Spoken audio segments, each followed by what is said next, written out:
Good evening. You're all going to die. So am I. It's inevitable.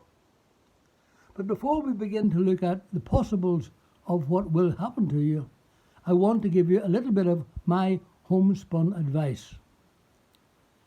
If you haven't made a will, make it now, very soon, in the next couple of days. It's very important to do that. Go to a solicitor, doesn't cost you very much, and also it keeps your will legal. Keep it as simple as possible. If you have a few extra things you want to put on, like a charities you want to help, I suggest you don't do it in your will. But in the meantime, as your life goes on, when you have what my mother-in-law used to call a bit of roughage, or a little bit of surplus money, which is hard to come by, you can use that to help your good causes. But do make a will. If you thought about it or if you knew about it, you would realize that people who do not leave a will leave behind trouble, nonsense with people who are trying to sort things out, sadness, and even bitterness. So make your will. Make it simple. And remember that if you do make a will, you can always change it if your circumstances change. But try to say, what are you going to do with what's left over from behind? The writer of Ecclesiastes is a great man. I love reading his words in the Old Testament. He is trying to make sense of life.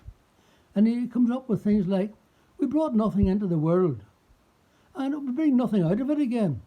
So we might as well have a wee bonus of leaving something for some people.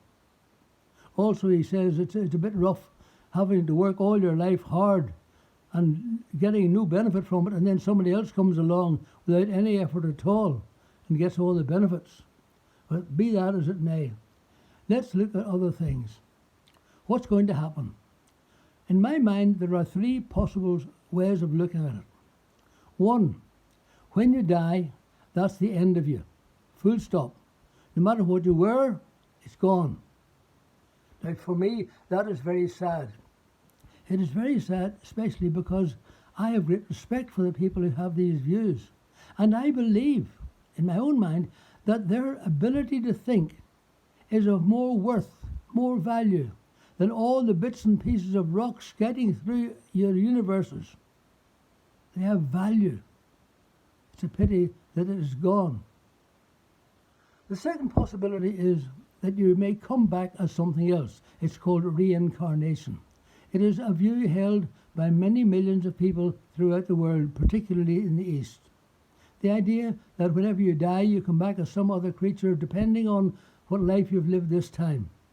And perhaps they hope in the end you will eventually come back into a kind of absorbing into the divine, a kind of nirvana. Now, I don't understand it. I haven't honestly studied it carefully. To me, it seems that initially all of your life now and in the future seems to be tied to this planet. But that maybe is not quite true. But let's go on to the third possibility. The possibility is that, as the writer of Ecclesiastes says, God has set eternity in the human heart. And it comes down to the basics. You believe in God, yes? You believe in our Father who art in heaven. Heaven, wherever that is, or whatever that is. But there's one thing to take on board about this. Although we study through all men's societies throughout this thousands of years in their existence, we find that again and again and again they have made provision for their loved ones who have died to live on in the afterlife, whether it's providing with materials for them to live on in, or even sometimes some of their slaves were put to death to serve them in the afterlife. Also, there is a difficulty some people have, is that in this life everything seems to be unfair. Why do the wicked prosper? Why is life so hard for good people? Perhaps, they say, if there is no justice in this life, perhaps in the life to come there will be judgment. Now, all that is very fine, and I understand the thinking. But it gets you nowhere. There is no proof in it. So what you have to do is take a step of belief, faith, whatever you like to call it. And I go to the Bible and I see there that God made everything. That He is the Creator, that he sent his Son into the world that he had made, and we have met him and heard of him and learned to love him or otherwise. He said, I go to prepare a place for you. And if I go and prepare a place for you, I will come again and receive you unto myself, that where I am, there you may be also. And elsewhere, because I live, you shall live also. In other words, if we are associated in our minds and beliefs with God, when we leave this planet, we will go somewhere, somehow, with him. And that is, as Paul said, something that is far better. But don't let me bluff you to say that I understand all these things. But I believe that there is God creator. It suits me better, whether you like it or not, that I believe that God did the creating. To me, I can't say it's more sensible because I don't understand it all. But to me, it is much more acceptable to believe that than to believe that some primordial atom somewhere in the distant, distant past exploded in the Big Bang, and in a fraction of a second created all the universes that we are familiar with as we look up at the stars at night.